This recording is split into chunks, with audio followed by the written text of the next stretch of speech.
What's up, y'all? Welcome back to the Patros Podcast, where we're embracing healthy masculinity and just challenging you guys to be a Patros within your home, your community, your church, and of course, 'tis the season where we are being a little more festive. We're enjoying Christmas Is that why because you have a Santa hat on?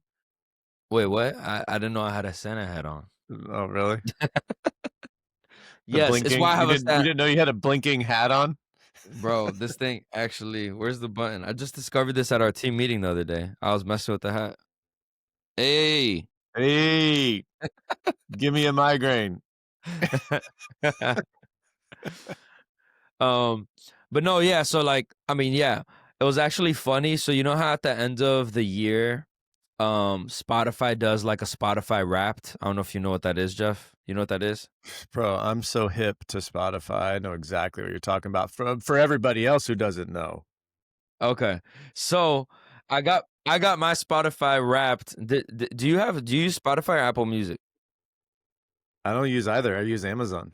Oh, okay. So Spotify gives you all the data on like your listening age, your top artist, your top 5 artists, like your top genres, right?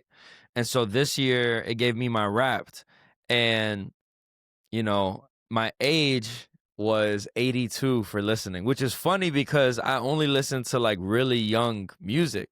But then I was like, why does it say 82? So it explains it to you. And it's because since July, I've been listening to Christmas music. so so You're technically, listening to Bing Crosby, and they're like, "Oh, this guy's 100 yeah, years old." yes. I was like, why does it say 82? And it was like, you've been listening to music from the 50s. And and Christmas is your third largest genre after Christian hip hop and hip hop or whatever. So yeah. So my Spotify rap let me know that Christmas is a thing for me, Bro, so you're much like so that it 80 changed my listening age. you are Yeah, I think 82 years old. Why do you like Christmas music so much? bro, there's just a feeling you get. I It's don't a know why. vibe. Like, yeah, like Christmas music isn't really sad. I mean, yeah, it's and I don't know if this is all of it. It's yeah, there's a vibe to it, right? You don't see like sad Hallmark movies about Christmas. And then yeah, everything about Christmas feels good. Like people are nicer, people are happier. And then also like literally God coming down to restore humanity in the form of a child, you know. That's a big it's a big win for us. So This is a big win for us. but so I'm Also, like, why start celebrating, with only 25? You don't even get a full month if you wait to December 1st. so you're like, man, let's just celebrate in June. Sun's Yep. out, Yeah. it's Sweating. school's out, like it's wedding season. Like, Yeah. I'll hey, crank the AC up in the car and get a hot drink so I feel no cold. judgment here. I do peppermint mocha all year long, so there's no judgment Bro, from this yes. guy. Um, Was I the one that I told you do. that? They do it a year long? Oh yeah, they do it all year long. Yeah, just little secret. If you like the peppermint mocha, just ask Oh, for it. yeah. You When don't I have to wait for discovered that, Christmas. that changed my life. Yeah, you don't have to It's wait for Christmas Christmas. year round. I I love that you love that. You're exactly right about the vibe. I mean, every coffee shop I've been in, I was working at the co-working space yesterday. They had Christmas music on, so like all of that for me, it's definitely it makes you happy. Yeah. Um, it does, which is interesting because we're going to get into like anger later a little bit, like because for some it doesn't. It makes them angry. I don't think it makes them angry. I think that people who struggle with anger though, the holidays can exacerbate it, and they don't want Exactly. it to, Yeah. but then sometimes you blow through that filter. So we're going to talk a little bit Yep. about that later on, Yeah. but I do love the Yeah. vibe of Christmas, man. It's just yeah, I bet like everybody at the co-working space with the music is just like, "Hey, how you doing?" And you're like, "Bro, you've never said hi to me." Well, it's like Joe Rogan, right? Like he was talking about how, like church. That's why he started going back. Like Yeah. he's like, I go to church and people are like opening doors for me, and like they're letting me drive out first in the parking lot. Like once You you don't hear leave that, honking. yeah, once you leave that facility, it's like the friggin' Wild West. Like, you Yeah. know, you might get shot, but like in the church. And so there's something about in the same way that the church should look like that, right? If you go to a Mhm. church building on a Sunday for a service, it is different. People are nice. Yeah. They're kind. They have, smiles on their faces, hopefully. Um, I think Christmas does the same, and it's no accident there, right? That the Yeah, same 100%. Christ in Christmas is the Christ that should be in our hearts, in church Yeah. and, year round. 100%. And that's the like for today, what we want to talk about, is like that the holidays are supposed to feel joyful. And specifically Christmas is supposed to feel joyful because it's a joyful story, and for a lot of men, like they we actually feel heavy sometimes during the season, like the pressure to create special moments for our kids, or when we're exhausted, the weight of trying to budget without feeling like we're failing the family. And then there's like the challenge of keeping our patience when stress and expectations start to pile up. And Mhm. so, Jeff, I know that obviously that that's what we're going to talk about today, but for the people watching or listening, that's what we're talking about today is what it means to be a godly man in a season that stretches us thin. How to stay present, how to stay grounded, and also how to stay peaceful when everything around us feels busy and overwhelming. Because although it feels great to listen to Christmas music, it doesn't change the realities of finances, hurt, pain. So, Jeff, Yeah. when you hear about Christmas and about everything that I just said, like what comes to your mind? And I guess we could start with, just the exhaustion piece. Yeah, well, I think in general, right? So let me start in general with men. I think one of the differences between men and women is our energy levels. Mm, I think we tend to have more energy yeah. than women. I think this is biologically proven. Yeah, hormones And and everything too. yeah, Yeah. like our testosterone enables us to, I think, just do more, have more energy. It's funny. If you talk to men with wives in their 30s and 40s and 50s as well. So I would say like upper 30s, 40s, 50s or whatever. Like these women can sleep. Like these women can just take naps. Like Yeah. they're going to bed early. They're sleeping in late. Like if you ask them like what would you like for your birthday? It's like, can you Sleep. take the kids so I Yeah. can sleep? Like so. And I think like when we get home from work and like let's say, especially like if even if the wife has been working or if she's been working at the home, right, as a homemaker, Yeah. then when we get home, I almost without equivocation, the women are like, "Tag, you're it." Yeah. Right? Like Yeah. if they've been dealing with the kids, it's like, "No, you're home. Like I'm Your so turn. glad you're here. Take these wild things." And Mhm. if that's the season that you're in and you're listening to this, know that that is completely normal. Um, and that and that we're built for it. I think Yeah. men are built for it. Yeah. And yeah, we could take the expectation of, bro, I just had a 10-hour, 12-hour day myself. Like I'm exhausted. Mhm. But our kids and our wives are counting our wife. You know what I mean. We don't Yeah. have Yeah. multiple Yeah. sisters and sister wives situation. Singular to each man, Yeah. plural to To men. the yeah, you got it. We absolutely have the responsibility to bring the energy. Yeah. And I think, God has wired us to be able to do that because fortunately for us, we have that physical energy. So when it comes to your kids, like we don't really have to think too much, right? Mhm. It's like, no, let's just like wrestle and, let's do some rough stuff and maybe we'll just run around or play hide and seek or let me just toss you in the air a few times. Like we have that capacity Yeah. with our testosterone, our strength, our biology to be able to really bring it without necessarily taxing our mind. And Yeah. so I think we are designed a little bit to be able to do that. That being said, whenever we have seasons, and I would say especially stressful seasons, this can change, which is why we're talking about kind of some of Mhm. those things that maybe change and the stressors that happen during the holidays on this podcast. But I think the exhaustion piece is really important to speak about because it's real. Uh, it's normal. We tend to think that we have to overcome it, but I don't think we overcome it. I think we need to be mindful of it. And Yeah. so, you know, I was looking at, some things like, well, what are the causes, right? Hmm. Of men being, exhausted. What does that look like? So just a couple of things here, and then we can kind of talk about. So number one is diet. Mm. Like the diet, if we're not eating vegetables, if we're not eating whole grain, if we're not getting protein, like men, if you're not eating protein, you're probably going to be suffering with your Yes. energy level, 100%. right? So you've got that. Exercise. Exercise increases adrenaline, increases energy levels. It gives you that dopamine hit. And during the holidays, sometimes we're like, well, I got this party to go to. I've got this deadline to meet. It's end of year. I got number crunching. I got to get my numbers. I got to work Yeah. long hours. People work at different times. So it's like exercise can go by the wayside. And if for those people who exercise in January and February for their New Year's resolution, Hmm. a lot of times they're not doing it by Yeah. December.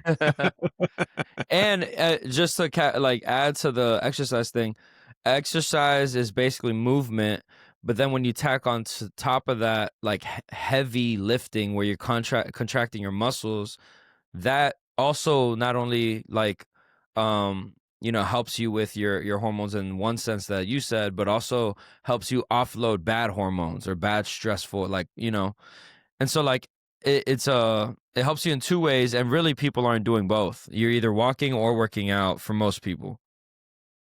Yeah, it's a good point too. Like there's a season from like 27, 28 years old till 39. So like I would say like 11 to 12 years of my life where my wife was really into running. And so we would just run together because it was a chance for me to connect with her, and Yeah. she really enjoyed running, and lo and behold, she got really fast. Mm, Um, like to the point where so it was like long distance running. I'm not a long distance person, yeah. like never was. I was always a sprinter. Football So like player. beyond 400 meters was a long run for me. Uh, so doing even like a 5K, my first 5K is like, oh my gosh, I did 3 miles. That's crazy. But so like during that time, I didn't lift at all. And bro, I'm telling you, I think a lot of my back issues even today Yeah. stem from just all that pounding without having the tension, like time under tension Yeah. Yeah. for muscular growth. So I think it's a good point to bring up that just because you're on the treadmill or just because it doesn't mean that you're getting the best exercise that you could Hmm. get. Yeah. Yeah, and I think that's proven science is that I think they looked at sprinters versus long distance runners, and long distance runners had visceral fat, like fat around the Mm. organs, and the sprinters, they had more human growth hormones. They had more muscle. Like everything was just it was a lot more efficient and effective for like their body. So that's not to say you can't long distance run. There's a lot of people that do it. Everybody's body is different, but all that to say, like, yeah, if we don't have exercise and we're not intentional about how we steward our bodies, it's gonna affect our exhaustion. Yeah.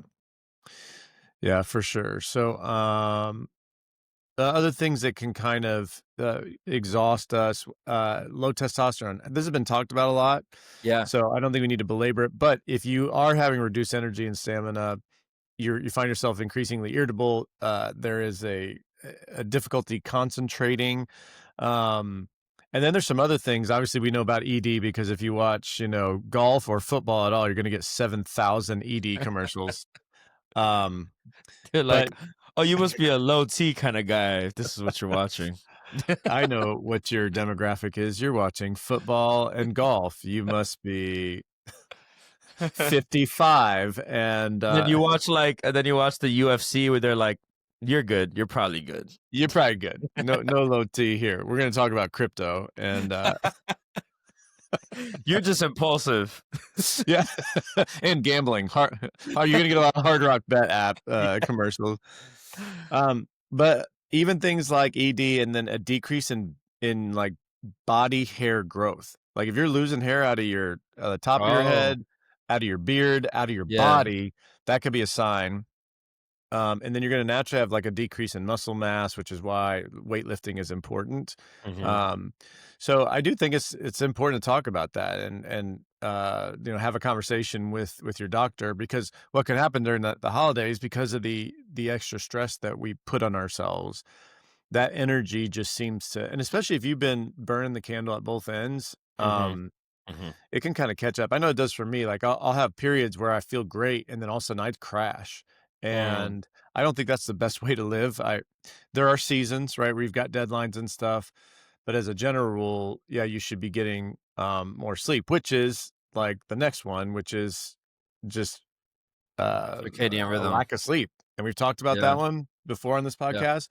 But a lot of guys have sleep apnea, where they're, it's disrupting the sleep. It's not restful sleep. It yeah, produces headaches. It produces anxiety and sometimes depression.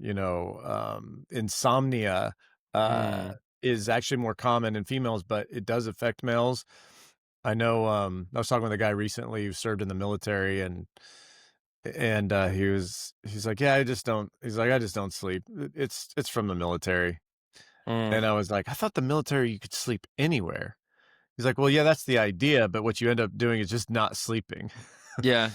Yeah, 'cause you're like, "Oh, I gotta get in a couple hours right now because let's sleep back to back in the woods." And Yeah, and it's yeah, like, "No, you just don't sleep." And then that's carried over into my civilian life, so shoot.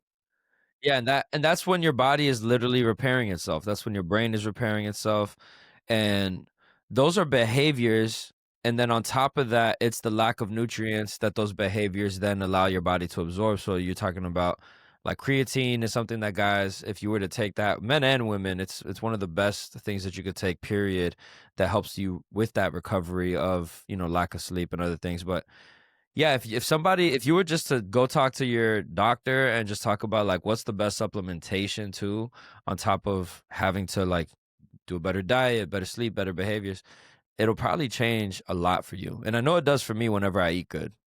yeah.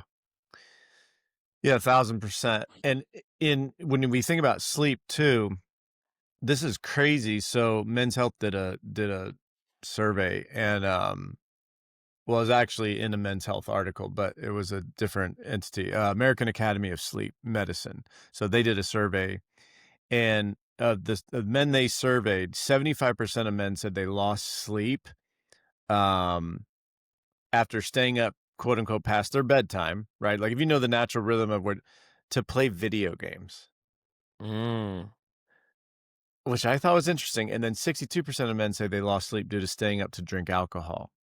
hmm. So if you look at those two items, neither one of those are bad in and of themselves, Yeah, biblically. Like, yeah, healthy masculinity has a space for playing video games. for It sure. has a space for drinking alcohol in moderation. I Hmm. believe. I think scriptures would support this. The challenge is anything that we prioritize above Jesus, um, and above like what a a life that produces the fruit of the spirit. So we think of the fruit of the spirit: love, joy, patience, Hmm. kindness, goodness, faithfulness, gentleness, self-control. If we are experiencing less of that in our lives, then I would argue there's an idol somewhere, Yeah, right? And that idol in our day and age can be video games, and it can be alcohol, and especially among older guys. I think the younger crowd is not drinking as much, no, um, but 40 plus, this happens. So, I think it's just something to be aware of. If you're like tired right now because you've been staying up, watching football because it's football season, yeah, then that's probably a problem. If you're staying up because you're playing video games or you're out watching football and drinking, that that is a problem. So I thought that was interesting. I don't know, Alan, you're not a gamer. I actually had to cut out gaming because I was an addict. Oh, Like, really? I didn't know this about you. Yeah, so I would play because my cousins are all gamers. They love video games. So the good thing that helped me is I couldn't afford video games. So so I would go to their houses to play. But anytime I would go, it'd be like till 12 a.m. Like we'd be playing, and then next thing you know, it's an all-nighter. Like all the time. Mhm, All-nighters left mhm. and right. It probably is what messed up my circadian rhythm. And I think I hit one point, it was after I got saved, where I was just like, I'm addicted to this, Wow. and it's not helpful or healthy. So I just stopped playing. So everybody would in college would talk about like, "Oh, you're gonna play, Call of Duty or whatever," and I was just like, "Nah, I just don't play video games no more." And not because I think there's anything wrong with them, because I have one friend that he's a professional video game. He plays for NBA 2K for the Timberwolves. Like it's not wrong. There's professions in it, but it is something that the vice and the line between vice and just activity is very thin. Yeah. Whereas like even golf could be a vice, but it's a vice that takes time out of your day. It takes, it's expensive. You have to use your body. Video games is really like a dopamine factory. Yeah. It's just one after the other. Yeah, Right. and you And you so just easy. yes, the threshold to like, oh, just another one is so easy. Just like watching movies. People get paid to watch movies and give surveys and blah blah blah. But those I'd argue that those people have a different perspective of movies than the average movie watcher, binger. They're Mm. watching it artistically, they're watching. So that's actually something I like had to wrap my mind around like 1918 was um, I have to know how am I engaging the thing? This is not sin, but how am I perceiving it so that it's not sin? And I was like, I don't think I could do that with video games. So I have to cut it out. Yeah. I could do that with certain things. I couldn't do it with video games and I couldn't do it with watching sports Yeah. cuz Well, and listen, those things, all of what you just talked about, but I think things that keep you up past your natural rhythm. And we talked about this before, but if you missed it, like it used to be that, like the Middle Ages, people would go to bed. I mean, for not just when the Middle sun Ages, goes but down. from yeah. When the dark went down or when the sun went down, you were going Yeah. to bed. And then a lot of times you might wake up around midnight or 1 and be up for a couple hours reading by candlelight or maybe doing small chores around the house, and then you would go for your second sleep. So there would be a Mm, first sleep and a second sleep, but you were getting, 9 to 10 hours a day. And that now is down to the average is down to under 8. So it's like in between 7 and 8. And so literally since the Industrial Revolution, we have lost 2.5 hours of sleep. wow. Like, normally. And so when you think about how stressed most people are, our world is always on Mhm. 24/7. There is Mhm. never a time when you cannot be connected and it be on. And even like the blue light and right, like those things that you're getting from screens, that produces negative energy in your biorhythm, and sleeping patterns as well. And then I would say when you're doing things that you're staying up late, like all well into the night, and some people are night owls. You and I have talked about this. Yeah. Yeah. Um, but I do think that like if once you have kids, like the kids don't care. They're gonna be up Mhm. at 6 a.m. Mhm. So if you're staying up till 2:33 or whatever, it's not the healthiest for you. Mhm. And by the way, you're gonna have to get up at 6. Like, that's Mhm. not just because you stayed up is not an excuse. So then good men will go, "Yep, it's not an excuse. Let me get up at 6 and take care of these kids." But then Mm. it's going to catch up with you somewhere else because Yeah. you didn't get the sleep that you needed. And I would argue, and I think a lot of men are not willing to acknowledge this, and so if this is you, just consider it. I think depression, Oh yeah. um, is one of the biggest things. Mhm. And, you know, when you are obviously there's like sadness or whatever, but when there's anger and aggression, when you're having trouble sleeping, when there is difficulty concentrating or performing daily tasks, staying on task, um, and like those kind of things, you could be because you can do all of those things without people really noticing. You can be a high functioning, depressionist.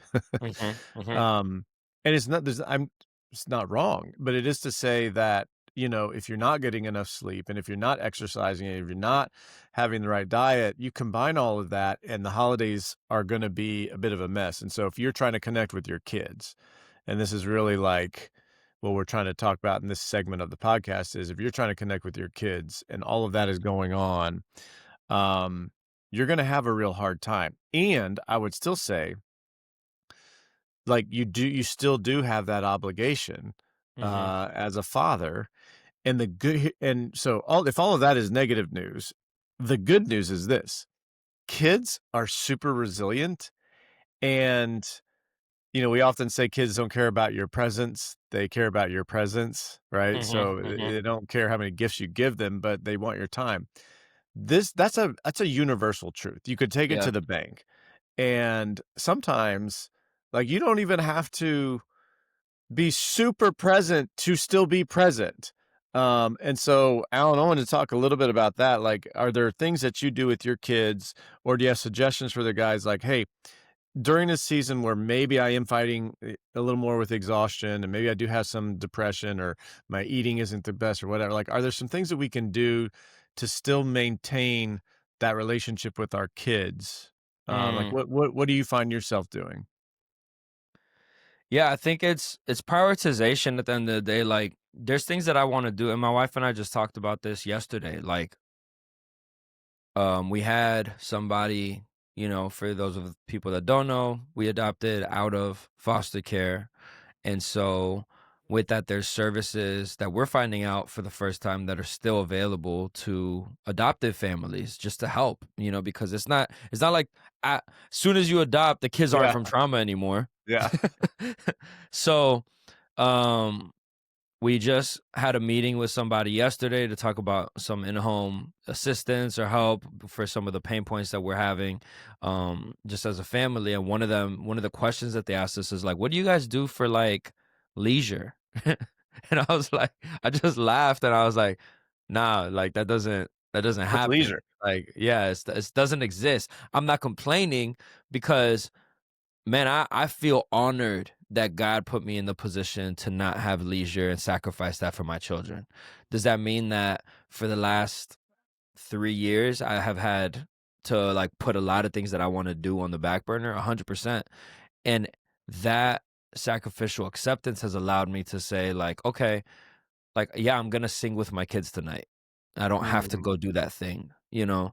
So all that to say, that's just a frame like where my head is at. So it's not to compare like just do these things because it's not easy for men. It's not easy yeah, for anybody. It's not easy for women. It's actually I'd say harder for them, and they still do it. But like my wife got the chocolate advent calendars. I know you've told me about those. I've never yeah, done those, so this is like my first time. And so we're doing that every night, whether she does bedtime or I do bedtime or we do it together. We do it and yeah. then read, the Bible stories. And then not every night, some nights I'll sing 5 worship songs with the kids. And some nights it's two, or some nights it's like, hey, we just did a lot on the front end of bedtime. Mm, We're not gonna have we're like we don't have to sing now. We just did a bunch of stuff here. So just teaching them like every night doesn't have to be the same, but we are gonna be intentional. Um, but very much like singing worship songs is a regular thing in our home with the kids. That's more the intentional side. Like the fun side, um, bro, it's dancing. It's hugging my yeah. wife in front of the kids. It's showing them that we love each other.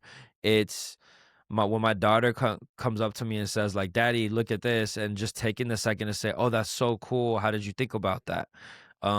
It's not as like time consuming as people probably make it out to be. If Yeah, but we just want to veg out, half the yeah. time. So it's that. It's just like taking the time to say like, "Oh, that's cool. How did you do that?" My wife looking at me and saying, "Get on your knees and go play with them. Like don't just, go straight to the shower."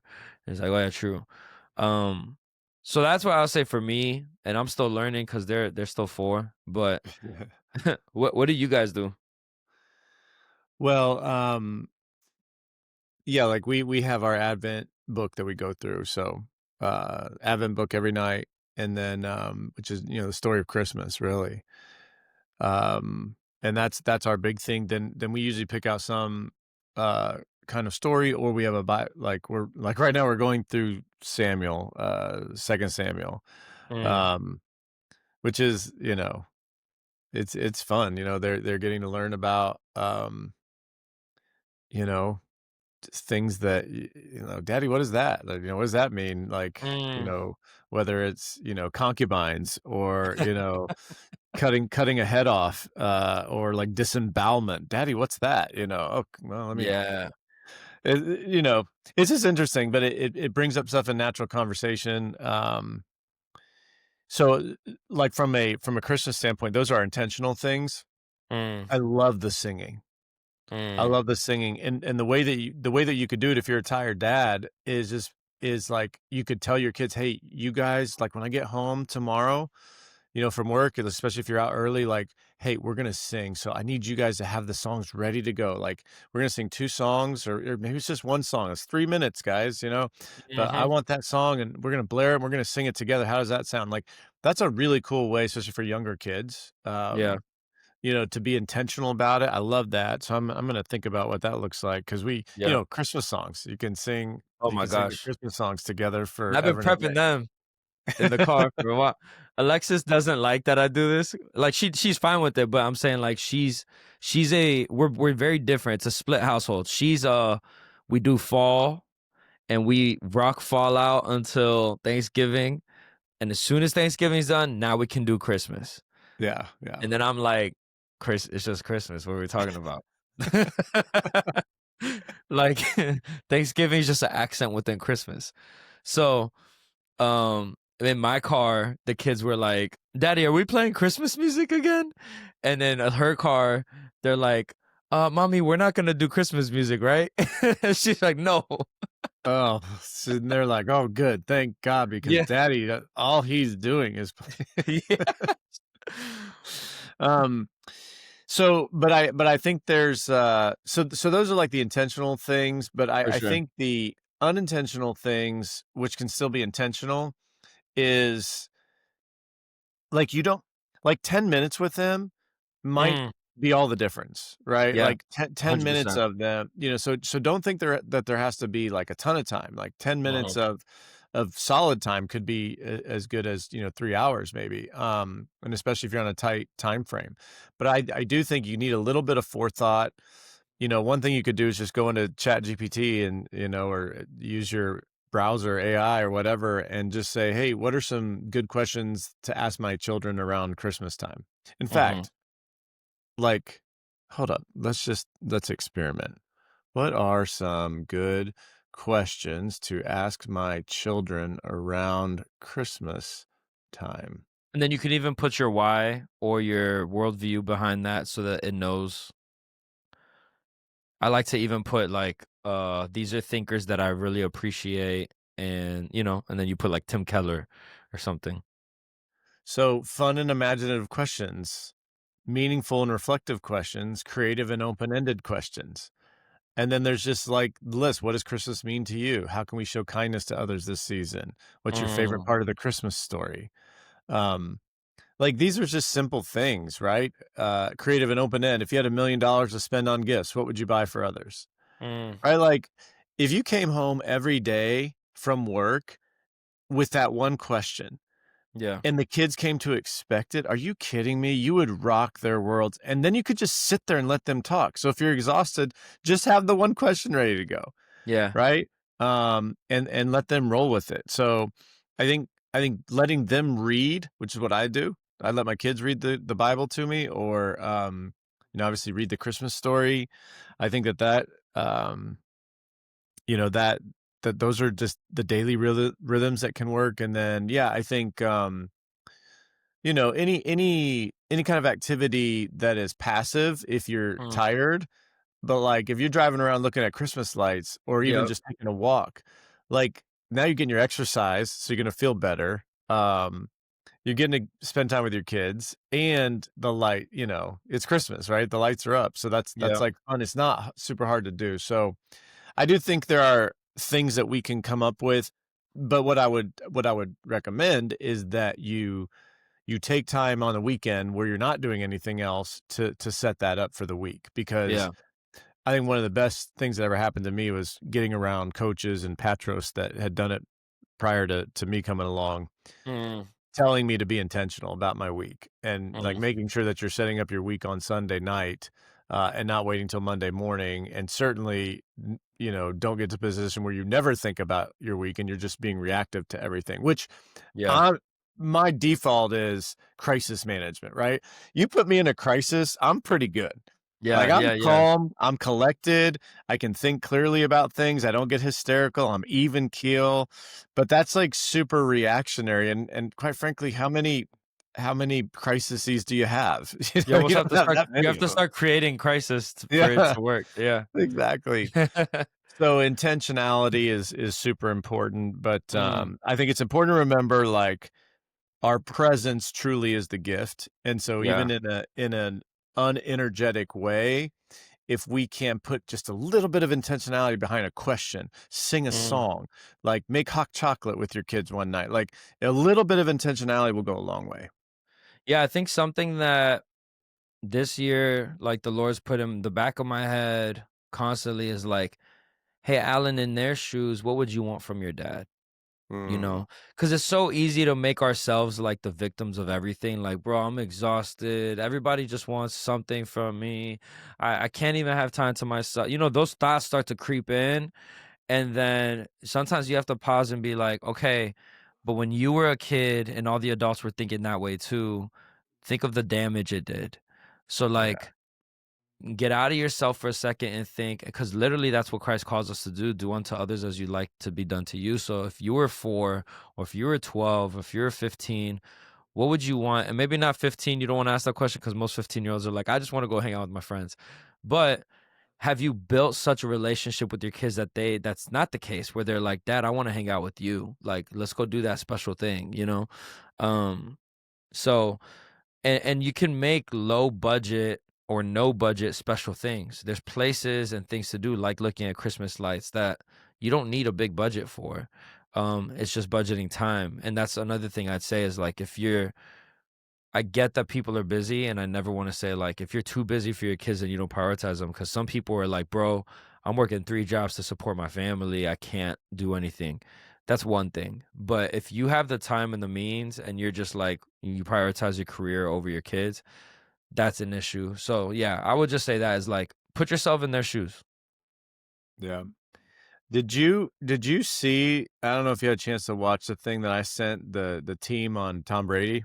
That Yeah, was it? Hold on. It was the one that he talked about his father and that he's not as good of a father. Yeah, he and the quote on it, I know I'm not as good a dad to my kids as my dad was to me. And so if you Let me see if I could throw it on here. yeah, like I don't know if you can play that, cuz it Let me would see. be Um, let's throw it onto my laptop.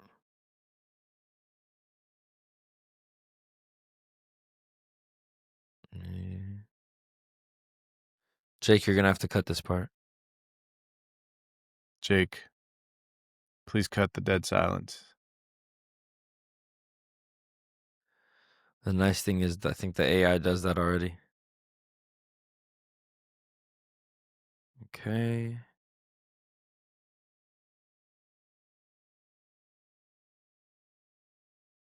It should be there, no?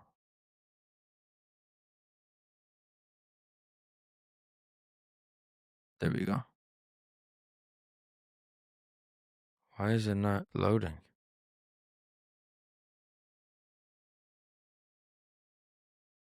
All right.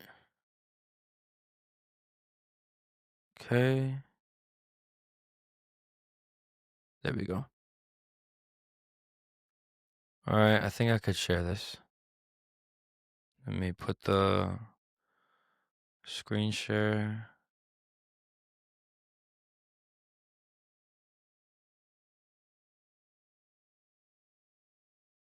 right here.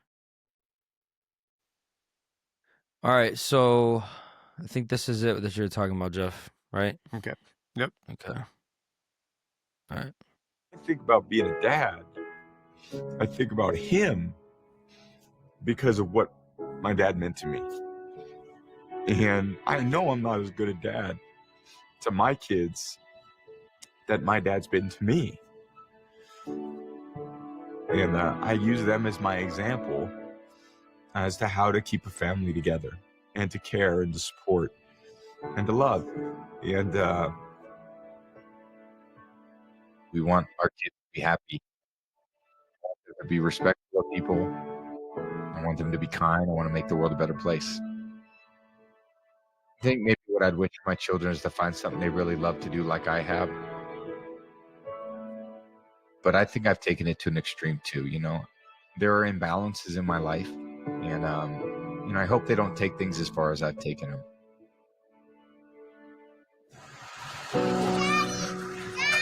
Yeah. I want them to experience great success in whatever they do, but there's a torment about me that I don't wish upon them. Mm. Bro, I mean, for There's so many every things you can man, take out of that video. oh my gosh, for every man who has idolized Tom Brady, or you have idolized greatness, like you've recognized greatness and Mhm. you've recognized the cost Of for that greatness. greatness to come to fruition, the long Yeah. hours of training, the exercise, the body work, the skills, you know, Mhm. film, like all of the things, and just the dedication. You know, these guys that spend, I mean, Tom Brady and Derrick Henry reportedly spend, you know, $2 million on their body, LeBron James, like every year, like, Mhm. right, Mhm. so that they can maintain that greatness. But you cannot watch that. You cannot watch that and not want to take a really hard look at yourself and go, do I need to reprioritize? Mm. Because God forbid that any one of us would look in the mirror and go and say exactly what he said, I've which is that taken it too I'm not far. as good a dad as my dad was to me. Yeah. Because I think all of us, like, we want to, and I'm sure Tom Brady does too. We want to be better. Yeah. Like, we want better for our kids than we had for ourselves. That's the Yeah. natural parenting progression.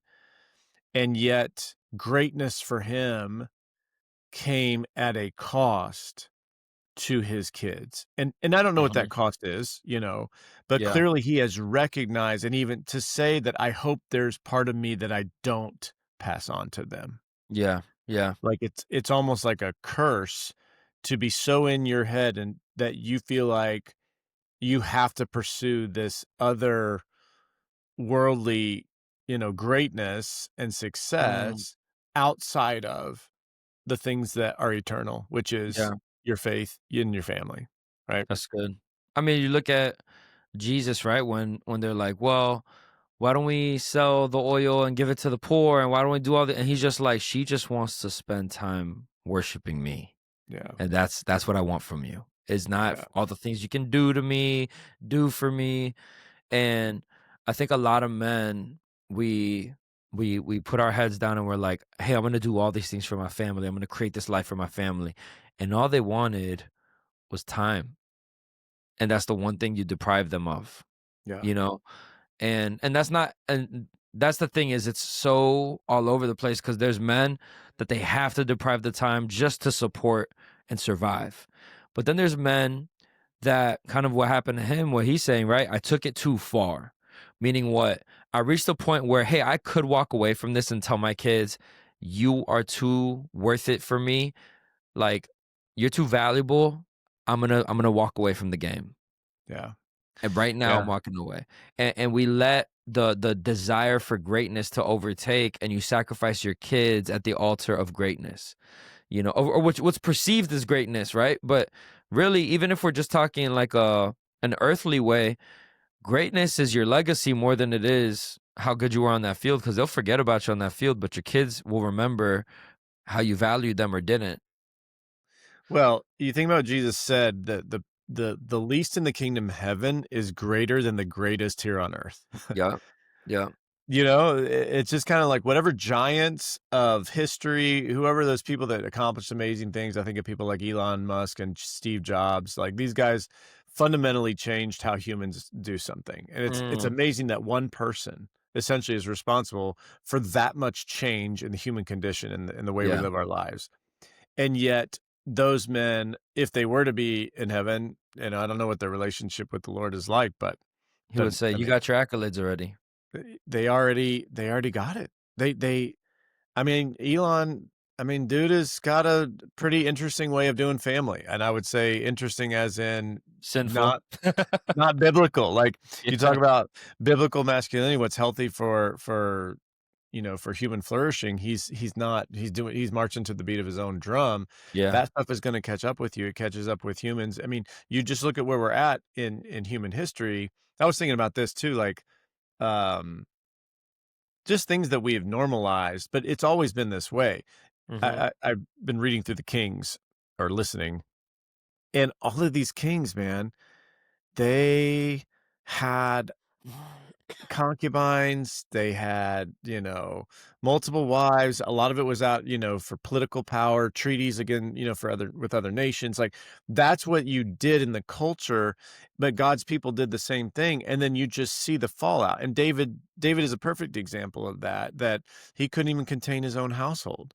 Mm. Um, and again, like the things that were most important, which should be our faith and our family and the relationships that we have. And like that is the legacy, because it's not just what we leave behind here on earth. That stuff travels with us to heaven. Yeah. Like I think Yeah. one of the greatest things that we're going to experience in heaven is we are going to meet person after person after person after person after person who is impacted by us, and we don't know their name. Yeah. And we will be introduced because a stream that waters the land coming down from the mountain, it starts as this small little trickle, right? But Mhm. then it comes down and all of a sudden it meets up with, a rushing river Mm. of influence, right? And if you think about that, like for us, we just see the little stream. But think about how many people that impacted your life, Alan, who you really haven't told them. They really don't even Mm. know how much they've impacted you. Yeah. And then there's like people that may know a little bit, but so it's just going to be a fun experience and a cool experience in heaven when we're able to see what that looks like. And man, I do not want to, at the end of my days, say those words that Tom Brady said, because you Mm. saw the pain. Yeah. You heard 100%. the pain in his voice, right? Yeah. 100%. And that being said, like there are the men that, hey, how do I like, okay, I am trying to prioritize my family, and we aren't the ones that, are, the money is overflowing, but we're just still chasing it. It's actually the opposite, right? It's, hey, we have a tight budget, and how am I supposed to budget for um the holidays or the expectations of what family is supposed to experience during this time of the year? And life is hard. This is hard. I feel like I'm failing. Um, like how do we engage with those men, Because the pressure to provide becomes heavier during this time of the year just because of comparison alone. You watch people go on trips. Nobody's putting their like sad, right? Everybody's putting out their highlights. How do Yeah. we help that man have the right mindset? And that man's me too, right? Um, not feel Well, shame and number all that. one, turn off your phone. Yeah. Stop putting on social media. Like Yeah. for real. If you're the guy who's on social and you're feeling bad about your capacity to provide because you're playing the comparison game, then just stop it. Like Stop comparing. it's the Michael Jordan meme, right? Like stop Yeah. it. Get some help. Yeah. Like it's like Yeah. it's really quite simple. The answers are simple to us. We just don't want the answers. I was telling my son that this morning. He had therapy this morning for his ACL, repairing. Yeah. And we were talking, and the verse of the day, I always go with the verse of the day with my kids. And it's one I memorized a long time ago, Psalm 145, 18 and 19. The Lord is near to those who call on him, to those who call on him in truth. He Mhm. fulfills the desires of those who fear him. And so, like he hears their cry, he saves them. I said, the problem with most people is the Lord is near to those who call on him, but most people don't want him near because it means they're going to have to stop doing what they like. Now he's got a good reason for that, right? He's got a good Yep. reason for not doing the thing. But like that's the thing. Like most people, they don't want to stop it. So like in this particular case, the comparison game, there he is. Stop it. Get some help. Stop it. Get some help. Bro, that's our PSA to every man out there who's struggling with the comparison game. Just stop going on your phone. Like, if you're watching live sports, just mute the commercials because they're going to do the same thing to you. Like, we live in a consumeristic society. If you don't want to think about that, then don't think about it. I don't know what else to tell you. There's not like a plan here, the magical plan. It's do you really like, what do you really want? Do you really want to take like 1 Timothy 6:6 seriously? Like, godliness with contentment is great gain. Do you know what great wealth is? It's being content in your life, serving Christ, regardless of the amount of money that's in your bank account. Like, do you believe that or do you not? If you don't want to believe it, then go on dealing with the shame, dealing with the regret, dealing with the woe is me and all of that nonsense that ultimately leads to depression. And hear me, I'm not trying to make light of that. I really am not. Like, I know Yeah. I kind of am. But it's more so because I've lived long enough now that I've seen a lot of guys who want that, but they're not willing to put in the time or do the work that it takes to free themselves from that. Yeah. Yeah. So like there's something true to radical amputation. It's like any addiction that you have, what do you have to do? If it's porn, you have to radically like get rid of it, which means whatever you have to do, not look at your phone, throw away your computer, like just figure out how to, that's what you have to do. If it's drugs and alcohol or nicotine or whatever, like if you need to go to a treatment facility, or you need to go, like you have to radically cut that stuff out of your life. Yeah. And then like you slowly like figure out how to incorporate, living again so that you're not ingrained in those habits. And so it's the same thing with this. So I didn't mean to get on a soapbox there, Alan, but I like No. turn I off your mean, phone. Like don't get on social media if your biggest thing is, man, I don't have the money I want to provide. Because if you do that, you get your mind back in the right spot. yeah. Yeah. And if your mind is in the right spot, now you can go, all right, kids, here's what we're going to do. Like your creative juices start flowing again. And you figure out fun ways. You talked about earlier about doing stuff on a budget. If you just go out for, to look at Christmas lights, or you're driving around doing that. We live in Florida, going to the beach, like having a beach date. That doesn't, all it costs you is the gas to get there, right? Like there are ways to make magical moments for our kids. And like, if you have Chat GPT, throw it on there. Like ask every, person that's ever been on the internet, ask them. Yeah. They probably have some good ideas of ways that you could, be meaningful. But I always felt like, and listen, some people are gifts, like their love language is giving and receiving gifts. And so this is especially difficult if you don't have the means and that is your love language. But so number one, I understand that.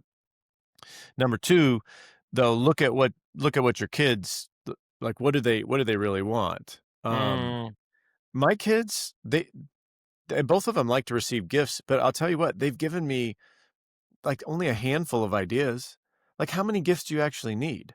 Yeah. You know what I mean? So like, Bro, they've only given yes. me a handful, and if I don't get all of those, they're still going to be fine. And I remember, this, kids, you get gifts when they're 2 and 3. They're playing with the box more than they're playing with the toy. Yeah. So it's like there is so much anecdotal evidence in your own lives, and then evidence out there from science and social science and et cetera that would say it's your presence, not your presence. Yeah. And I hate to like keep going back to that, but like it's true. No, but it's like people, this time of year comes around, everybody wants the list for, everybody in your family or close friends want the list for your kids or want to know, what do you want for Christmas? And my wife was like, hey, people are texting me, asking me what to get you. And I was just like, I'm just going to tell you to get me something like a shirt, and it's not going to be something that you think is enough. But really all I want is some new clothes because my other clothes is just like falling apart. Yeah. And so I'm like, I kind of just want clothes and socks and shoes. And then I was like, what could I ask for to make somebody happy to give it to me? And I was like, I can't think of anything because really I just want you to invest in my kids or for us to go have a good time somewhere. Like, yeah, let's go to dinner. Like, I'd rather go hang out. And that all that to say, like, yeah, you're right. We all have these and I think that's part of the budget thing, right? Where men feel shame is what I'm getting to. Yeah. Is expectation. We've Yeah.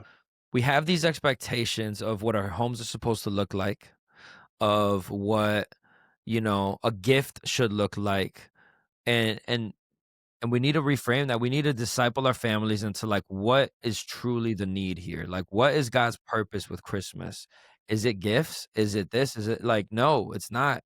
Now, do we use gifts as a way to show you that I value you? 100%. Like that's very much what gifts provide us is our showing of that. But it's okay to also tell your family, "Hey, this year we just don't got it. But you know what we do got? We have a roof over our heads, and dad is doing everything that he can to make that happen." Or dad and mom, because most people have both family members working. I love that you said that. I love that you said this year dad doesn't have it.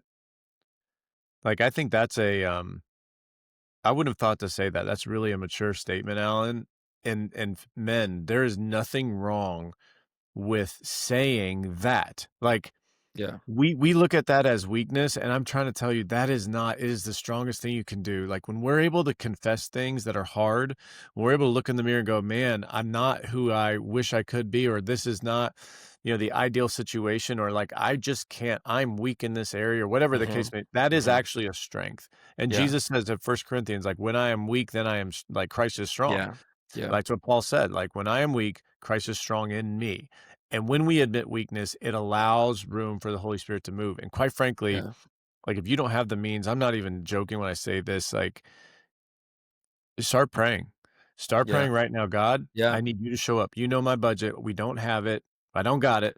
But you know Yeah. what? You do, and you can do anything. And watch if that gift doesn't show up at your doorstep on Christmas morning. Yeah. Like at the last hour, or Yeah. before then. But like God works however He wants. He's got like cat on 1,000 hills, and being like 100%. running man up like I am, and then just my personal finances and everything. Like I have come to really believe that God will show up. He will show up somehow, even Yeah. when you don't see a way. If you trust and if you believe and if you have faith and all these things that we think are like nice on a Christmas card, but when it comes to actually like changing my life, Jeff, and I'm here to tell you, no, that's the stuff that actually changes your life. Yeah. Belief, prayer, like all the things that are invisible, like that's what actually is going to change your life. Yeah. Um, and I don't know how else to say it except that like faith is only experienced when it's tried. Yeah. You have to actually try it. Like, and then you can say faith is real. But until you try it, faith will never be real. It'll always be this concept, this idea. And Mm. God doesn't want you to live in that. He wants you to live in stepping out when there doesn't seem to be evidence, because it's when you do that that He is allowed to be strong in your weakness. Mm. Like He's going to honor it. And I get Yeah. excited thinking about it. Like most people are like, they get depressed. Like, oh, I don't know if the Lord's going to show up. It's like, I don't know what He's going to do. No, it's the opposite. You should have come with like, I can't wait to see what the I Lord's gonna can't do. wait to Yeah. see how God is Yeah. going to show up. And it's Yeah. just two different ways of looking at it. So for all of those like half glass empty people out there, I understand it's more of a struggle for you. That's how my For wife sure. is. She's like, Jeff, it's not empty. I'm just being realistic. And I'm like, Yeah. that's what negative people say to like feel better about themselves about being negative. Yeah, we both Well, see an empty cup. I'm just wondering how God's gonna fill it, and then you're just like, "It's empty." Yeah, yeah, it's yeah. empty. Yeah. Yeah, And yeah, it's yeah. just going to keep getting emptier. And For sure. so I understand for those people, it's harder. For people like you and me, it's probably easier, just natural proclivities. But Which it is doesn't science, by change. the way. That's science. That Yes. actually is science. Like, there I just listened to a wait, what is it? A neuroscientist that was explaining that you create those pathways and strengthen them based on your behavior of how often you do it. So the more negative, even if you have the negative thought and you let it come out of your mouth, you now solidify that pathway. But if you have the negative thought and then you say, no, I'm going to say the positive to it, you have solidified the positive, and you can actually make yourself move this way. You can change the neural pathway Yeah. for positivity Yeah. just by thinking positively. Yeah. Now, the naturally negative person actually probably has a gift, is that they see reality for what it is, whereas those of us that are like golden retrievers, we often are just too optimistic all the time. Yeah. But the reality is that gift can be strengthened and the cons to that gift needs to be, weakened. Sorry, I just had to throw that in there. But No, yes, 100%, bro. Like how you frame it, like the expectations you build. And I want to add to it, like, don't forget that you're always discipling your children and yeah, your wife as a man. Like, and if you're single, you're discipling the people that are watching you. Like, how you go through not having it this year, that shows your kids what truly the priority of life is. yeah, So if you don't have the financial means to give a PS5 this year, or to buy a TV, or to go on a big trip, and you walk around with shame, that is teaching your children they should be ashamed of you. yeah. That is teaching your children that, oh, we don't live a good life. But if you look at them and say, you know what, this year we don't have it, and that's because for whatever reason it is not for us this year, and that is okay. We're gonna still have an amazing year, because that's not the point. That's just extra. That's a bonus. That's a different way to experience Christmas. But really, the point is this, and we're gonna go have fun with this family at the park, or like if you just make it, bro. I had a good conversation with one of my boys, and he said, if we just stop telling some people that they're poor, I bet you they'd be a lot happier. But like we just keep telling them how poor they are, and to them they're like, I didn't even know I was poor. And that was like Didn't me. even know. Bro, my Didn't even first know. time I was talking to Alexis the other day, this is like a few months ago. We passed by Olive Garden, and I told her, like, my first time going to Olive Garden, I was 18, it was with my ex-girlfriend and her family. And I was like, I've never been to a place like this.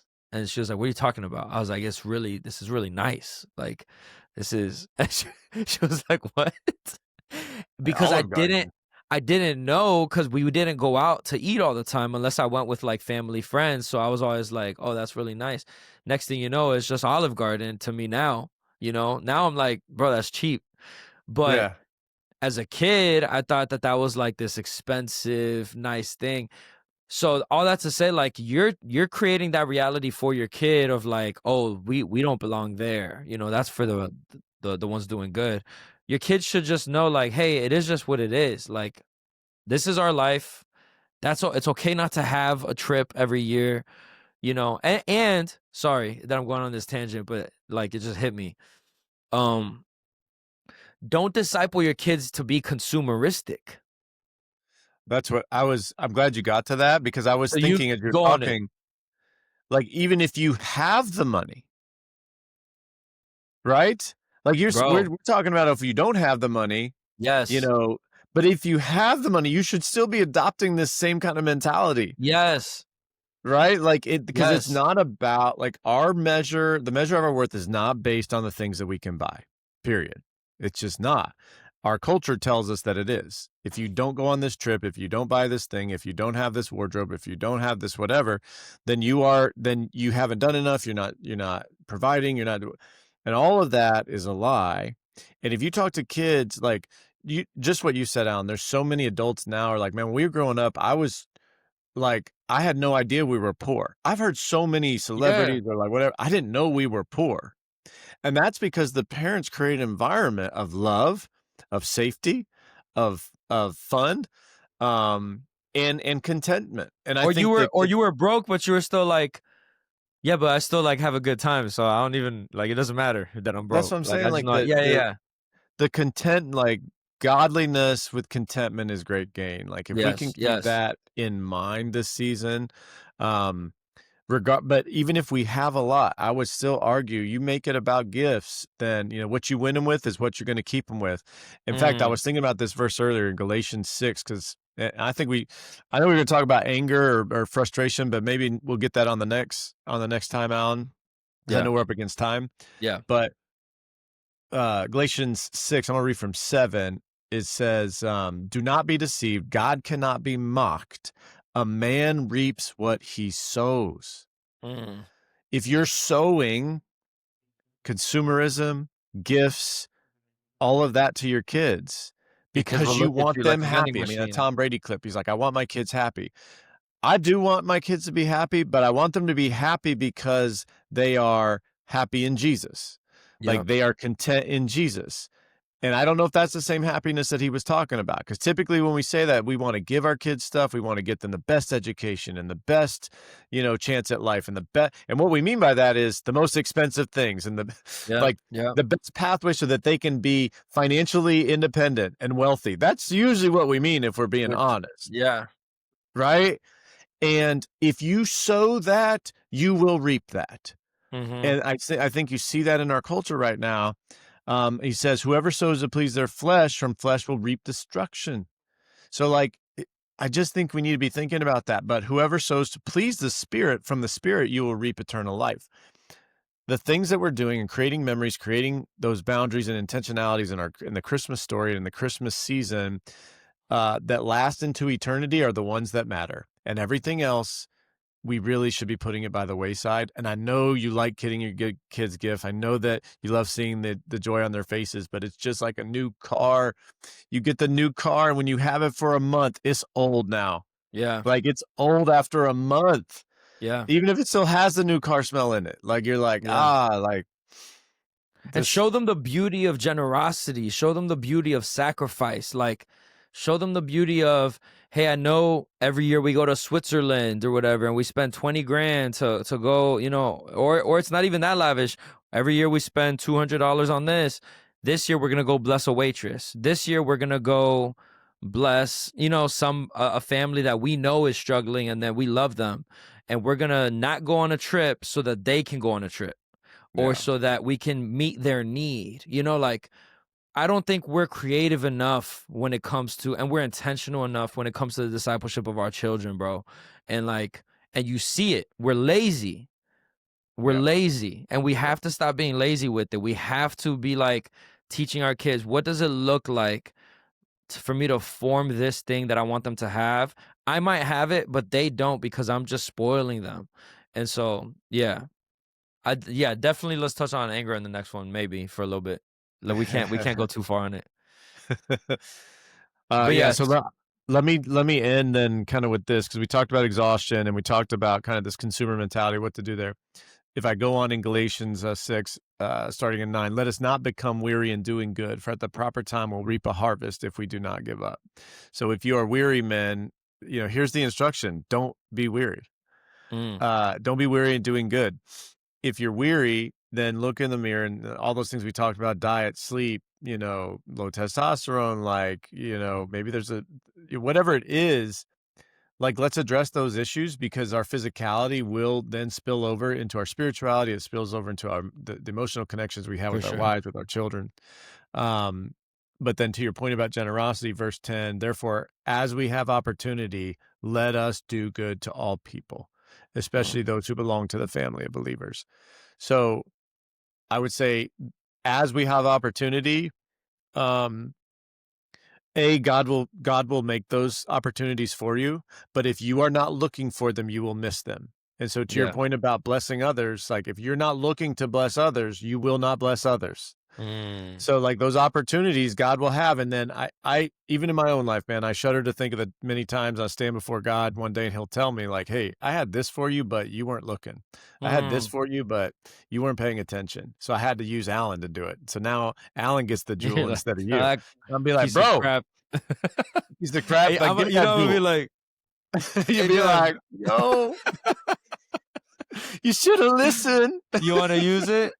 I'll let you borrow it next eternity. Oh my goodness. So anyway, that I think is man, the scriptures are so good. I'm just thinking about too, man. If you're not in the scriptures, and I've been a little all over the place recently in my scripture reading, but there's so much of this good stuff, man. In Galatians, go read yourself some Galatians, because this chapter 6, 5 and 6, just you don't have to read the first 4 if you want to stay out of the Jewish stuff, really but go read it. But man, 5 and 6 will just really change your life. So, man, I hope men are encouraged from this conversation. I know I am. I'm getting fired up. I know you are too. And now we got to cut it short. So Well, I hope that you guys do get encouraged to lean into the people in your community that can help you not be weary. Figuring out that it's okay for you to have weakness and to to lean into the Lord and also lean into your community. So whether that's because you're exhausted or whether that's because of the budget situation, regardless of it, just, like Jeff said, read the scriptures and, lean into brotherhood. And at the end of the day, the whole point of this episode, of this season, of this entire organization is Jesus, is that we worship God, we worship him in our lives, and then we disciple others to do the same. So we'll see you guys on the next episode as we continue the Christmas vibes. God bless y'all. See you on the next one.